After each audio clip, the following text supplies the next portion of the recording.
Thanks for joining me. I appreciate it. Likewise, Bruce. Nice to meet you. My partner had a dip, so you've just got me today. No worries. So, where are you located? Now I reside in Cincinnati, Ohio. I spent like 29 years in New York City in the New York area. And basically during the pandemic, I realized like I had two of my best years of my entire career, and I didn't see any of my clients. Right. So I said, well, time to kind of go to a lower cost of living, slower pace of life where I can just really focus more on music and, let my money work for me a little bit more. And Nice. man, it's been incredible. That's great. Yeah, it's been one of my best years of my career this year out here. So Nice. I grew up in New York as well. I spent the first, 28 years of my life there. Worked at a couple studios in the city, Soundtrack and the Hit Factory. I worked at Soundtrack. Did you really? Yeah, I was staff at Soundtrack from 93 to 1995 and went freelance in 95, and I've been freelance ever since. But I mean, the number of times I've freelanced out of both new and old Hit Factory in New York and Criteria, then Hit Factory in Miami. And I mean, that used to be my stomping ground. So we may have crossed paths somewhere along the way, because I think bet we have. I was at the Hit Factory probably mid 80s, late 80s. And then Soundtrack, I think probably like 89 to 93 or something. The rap era, when it was all. Yeah, I got into Soundtrack at like the heyday of boom bap, New York City hip hop, right. and just learned from the fucking kings of New York hip hop. Man, I didn't really know much before I got to that city, and I was just a sponge. And I'm really fortunate to work with a lot of great guys and work in a lot of great rooms and with artists, and man, it was a whirlwind experience back then. Yeah, and I started out as an intern at the Hit Factory, which was totally a story in itself. You could write books about that crap. Yeah, I know all about that path. I was interning at Soundtrack before I was assisting, before I was engineering, before I climbed that ladder. Yeah, so interning at the Hit Factory was like Troy bringing his Ferrari into the freight elevator and everybody waxing it every Friday afternoon. That was interning. Oh. But anyway. I was just at Troy's Germano Studios in March working with Ed Kowalczyk from Live. Oh, really? Oh, it was amazing. He still sounds incredible vocally, man. He's really got it. I've never seen the new room that Troy's built up there, but I hear it's pretty nice. Oh, yeah. The last time I was in there was 10, 11 years ago, when we were working on with the old Kanye on My Beautiful Dark Twisted Fantasy. And we did some of All of the Lights in that room, and I hadn't been back there since. And me and Ed were working together in March, April, redoing a new version of Lightning Crashes, which came out this summer. And so I produced the vocals on it and cut them in that room, in the control room. And man, working with Ed, he's incredible. Yeah. What a bunch of sessions, man. It was a lot of fun.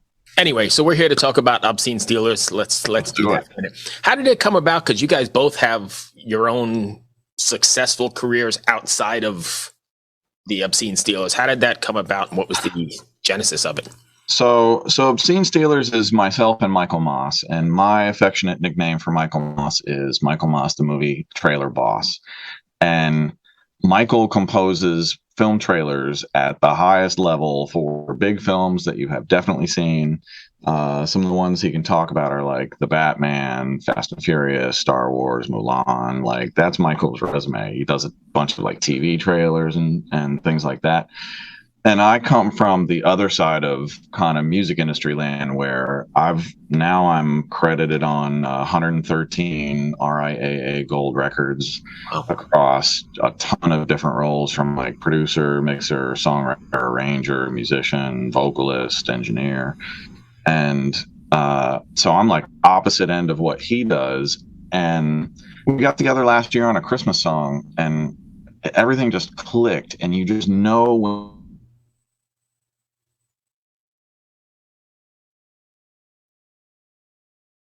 he was like, man, I want to do more. What with them? So I found like some of my favorite songs that I had written, but I had never done anything with or never placed. And I was like, all right, here's one of my favorites. What are you going to do with that one? Just, I had no expectation at all. And all of a sudden he starts sending me back these like, they're not trailers. They're like somewhere between pop or hip hop or something mixed with his cinematic sensibilities. And then they come back to me and I pull them apart and put my record sensibilities on them. And we kind of combine superpowers and just reimagine what some of these songs could really be and then write new songs. And I mean, we're deep with songs and Obscene Stealers right now. We're just about to release our third single next week. Actually, in 2 weeks from today, we're going to release it. And we're debating which two songs to go with. So I don't want to mention anything and jinx it. We've already released Side Effects and Danger. A new artist that nobody's heard of.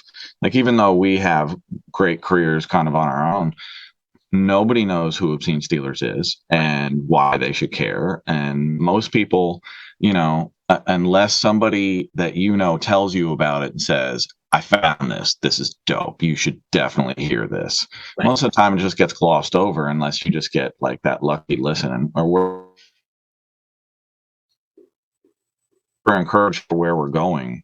And clearly Obscene Stealers is going to target, film and TV and gaming music and things like that. Things that we love to do anyway. And that we've both made a lot of music for those lanes. That's called sync music, basically. Me and Michael have made a lot of sync music, both together and apart. And we've done really well in that world. And we think that we are going to have we're just planning on putting out one new song a month, every single month, for as many months in a row as we can until, until greatness or we give up. But no plans to do like the old school full version record or EP thing. It's just going to be singles.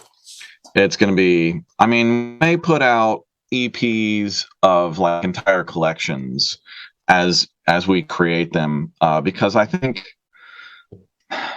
I don't know. I think the stuff that we're really going to focus on is going to be one single a month, every month. Right. That is the new business model, right? That's the way it is. If you're going to survive and thrive in the music business, and especially in sync world, you have to kind of acknowledge, all right, what are you getting into, and what do they want, and how are you going to get it to them? And I think that level of consistency with that level of quality of songs that we hope that we can always put out is going to just be the new buzz. Like, it's tough early on, but by single 10 or single 12, we hope that, we have a great fan base and every music supervisor waiting for that song to drop to see who wanted first. I already have music supervisors telling me, like, listen, before you put that shit out, make sure I have it. But please just send it to me before anybody else.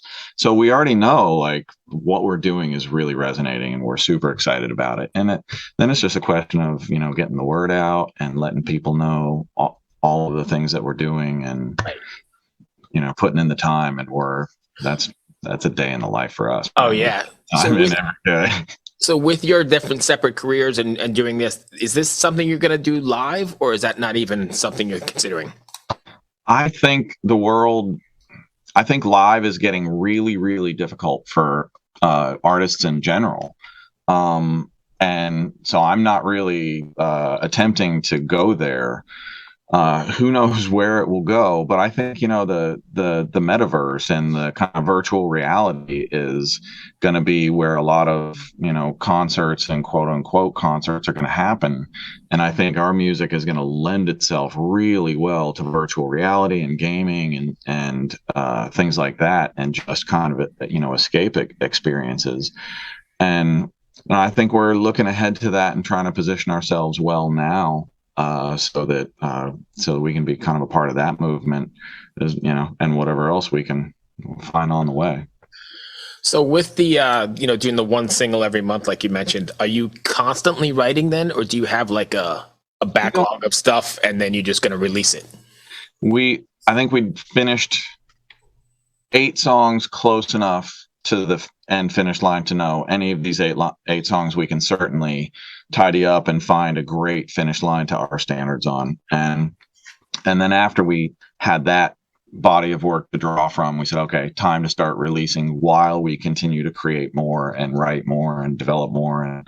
And we've already got new songs in the works that we're really excited about. And the song that I'm hoping that we go with for the next single, I wasn't planning on putting out until maybe single 6. And just the way it wrapped up, I was just like, this is the next song, man. Oh, this is the one that I want to be able to have to top a month from now. How are we going to top this one? And, you know, it's, if you want to survive in the music industry, and everybody says it's so hard now, it is easier than it has ever been in the history of music. That doesn't make it easy.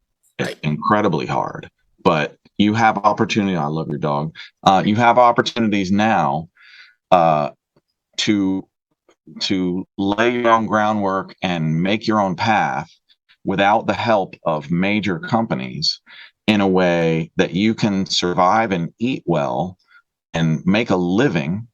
And on occasion, you can get rich, but that's not the goal. The goal is do this with consistency, build a reputation, build a great catalog over time, continue to feed it, continue to make sure that you're doing all of the right things to build your fan base, to build your relationships within, you know, the sync world. That's where we want to live. And don't let your foot off the gas. You know, people get comfortable and then they start coasting and they don't realize their car is slowing down until, you know, they've blown through a few stop signs and people have forgotten about them. Then it's too late to course correct.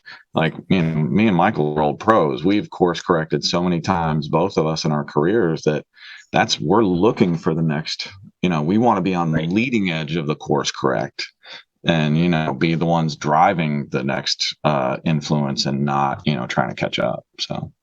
Interesting. And so I don't know if this question is really going to make sense, because I've never talked to anybody who strictly does music for like video games or theater or whatever, like you said, the sync world.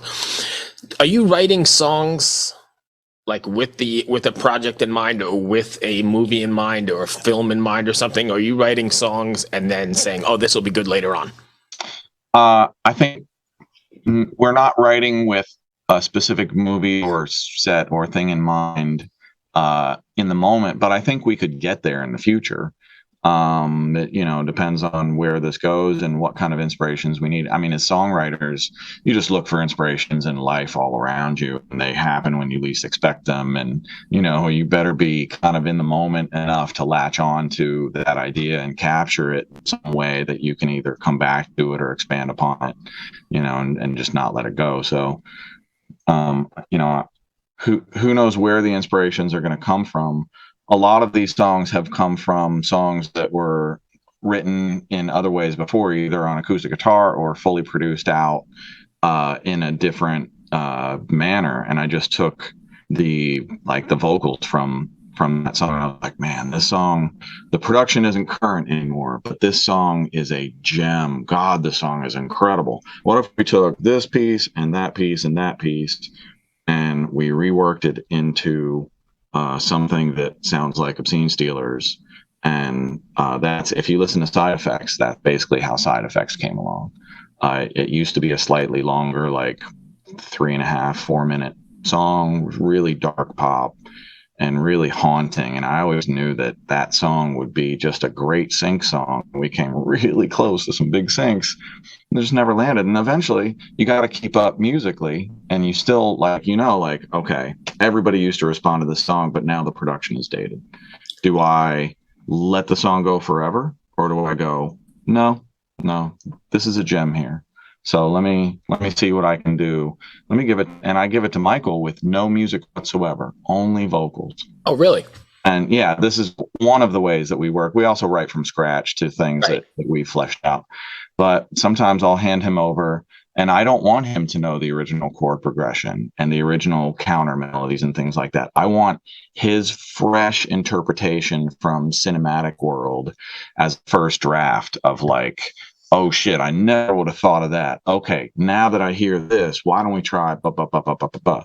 Because like I come from a real I don't have an orchestral background. I have a musical chameleon background. So I produced and recorded and arranged the horn section for All of the Lights for Kanye West. It's all live horns.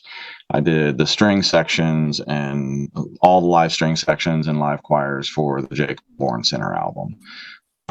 So a lot of people see my resume and they see a super hip hop laden resume, and I can basically do anything in hip hop. But one of the things that I'm known for is getting pulled by artists into their world, because I can bring a different genre into hip hop authentically, know how it should marry into hip hop, and know how it should stay authentic in its own genre, and then combine those two things.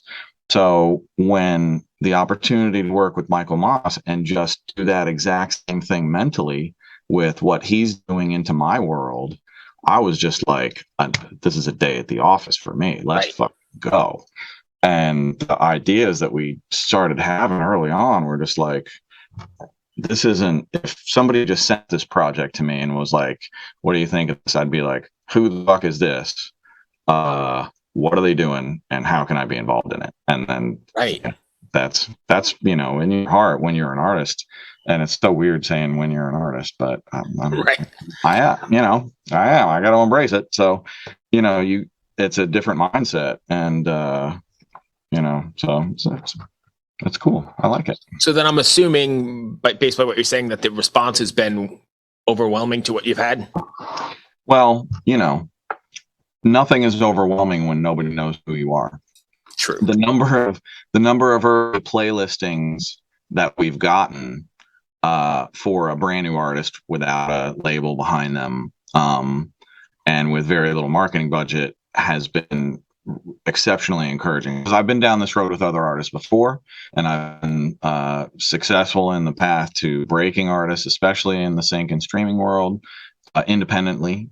And we've been down that road and failed a bunch of times. And so I kind of know what both of those journeys look like, and we're on a pretty good track right now. So, you know, that's encouraging. And our, you know, like, Michael lives in that film and TV world anyway. He's nominated. I'm not sure when this is going to air, but November 16, Michael's going to be in Hollywood for the Hollywood Music and Media Awards, which he's a nominee for. It's the second year that he's been a nominee. So clearly he lives at the high levels of kind of that. Anyway, we're going to both be out there and, you know, making some music there and meeting some people, and, you know, seeing who might be interested in what we do, and seeing where it might go. Nice. So I've got one more question for you, and then I've got some sort of fucked up thing for you. But no, I just lost my train of thought. Oh yeah, what is it you got going forward from here besides the single every month? Is there anything else happening, or? Obscene Stealers is basically, we collaborate with different artists in different lanes of the industry. So I think, you know, we hope as things grow that that we just continue to work with really great artists. Some of them right now we're just working with, like, our friends and singers that we know are incredible, but they're not trying to be like the out front, you know, front man. So it's a great way to just be creative at the same time that you're really focusing on building your own thing. And as you know, as a producer and somebody who's developed artists, most of my career, I've always been focused on developing other people's artistic careers. And now I'm like, this is the first time where I genuinely feel like there's a really good opportunity to just do exactly what I want to do, which is exactly what Michael Moss wants to do, and have loads of fun and create tons of great music, and have the confidence to know if we just keep doing that and do all the right things, that we're going to be all right. And do you find it difficult using the advice that you gave to other clients or other artists in your own life now that you're building your own brand? No, I think it's illuminating. You know, and I look at, I mean, here's one that I basically tell new artists coming up right now: if you're serious about being a new artist and you're not on TikTok, what the fuck are you doing? I mean, that is where new artists live. So I'm not on TikTok. I'm not going to be. And I acknowledge that as a new artist in this lane, that that is an L that I'm taking and I'm willing to take, because unlike all of those other new artists, I have big, giant, wide open doors into Syncland, and that's where I want to live. And that's, you know, if I only lived in Syncland, I would be okay with that. Right. I want a genuine fan base, but I think we can build that at streaming and YouTube and things like that, genuinely enough. And I have a whole show called Mixing Night that basically each new mixing night, which is like Howard Stern for studio folks. It's just youtube.com/mixing night. Each new mixing night now, I'm just debuting a new single. So I have a good couple thousand new people who know what I do, who are checking in on the show, who hear the new single, who hopefully go share it with a few of their friends. And that's a great launch pad for any artist, you know. Absolutely. To have it. So, you know, it's a lot of fun. Excellent. So I know I mentioned the next segment. We do this thing every interview where we have a fucked up picture.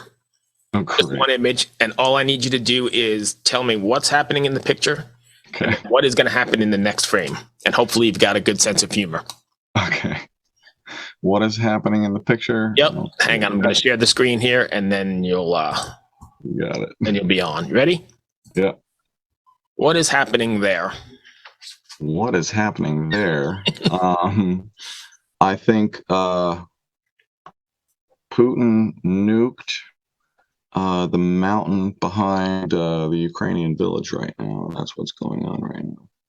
That's a pretty wild picture. What is this from? So, the short story, we'll take a time out. We'll get back to it. My sister is a psychiatrist up in New York City. And they have these weird, I guess, analyzation tools, just a series of pictures. And she's got different versions of them. And a couple months ago, she said, I think these would be great. She sent me 10 of them. Yeah. And we do podcasts once a month on a Tuesday. So every Tuesday we use a different one and run through everybody with them just to get people's. And I'm sure if she ever watches this and analyzes it, we're all going to be super fucked up. But it's good fun. And you were mentioning TikTok. These are great for the 1 minute, shorts on YouTube and everywhere else. People love this sort of thing. Here's what it really reminds me of is there's a cave paintings in France called Font de Gomme. And they are the oldest human cave paintings that are accessible to the general public.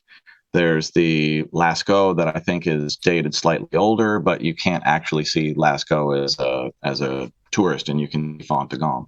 Right. And there's stuff like that hand in relief, and there's stuff like the walls there. And it was one of the most fascinating things I have ever seen with my own eyes. Wow. So anybody who gets that chance in southern France, man, go for it. All right. So the next question would be what's the next frame of this picture? What's going to happen? I think I think that window is going to blow out and they're donezo. So I'm still going with nuclear war. That's fine. What do you think she's watching on that TV, or he's watching? I don't know if it's general, but gender neutral. What are they watching on that TV, or what are they waiting for? I mean, it was a movie until a few minutes ago, and then now all the power's been cut. So, yeah. Perfect. Thank you for putting up with us, or me. Oh no, you're good. I like this. These little things do quite well in the. It was funny you were saying that in the the shorts world. Yeah. We do the full podcast every twice a week or whatever, but these things fill in along the way, and they do some of them blow up on social media. So that's people fun. Like funny, odd stuff. So, cool. So what did I miss that you want to cover? Are we good? I mean, for me, I think mixing night is the main thing that I kind of do out in the general public. I launched it. Like I said, it's a 2-hour broadcast. It's like Howard Stern for studio folks. And I do it the first Wednesday of every month on YouTube for free. I started it the first week of lockdown during the pandemic, really just to kind of keep some of the studio community together and give people something to do when everybody was going into uncertainty. It started out Q&A with Ken, and then it kind of morphed into mixing night, and it really became the thing that we didn't know we needed. And once we realized that we needed it, now it's the thing that we can't let go, and we just love it. So the next show is November 8th on YouTube, 8 to 10 p.m. Eastern. Where can people find it? It's youtube.com/mixing night. Mixing night. Okay, perfect. And if you put in Ken Lewis, you'll almost certainly find it immediately on YouTube. It's pretty easy to find. And check it out. We do beat challenges and ear training, and I do live mixing, and have interviews with cool people, and we give away amazing shit. So, it's a really good check-in. It's kind of like, it's designed as like the escape from the rest of your shit week.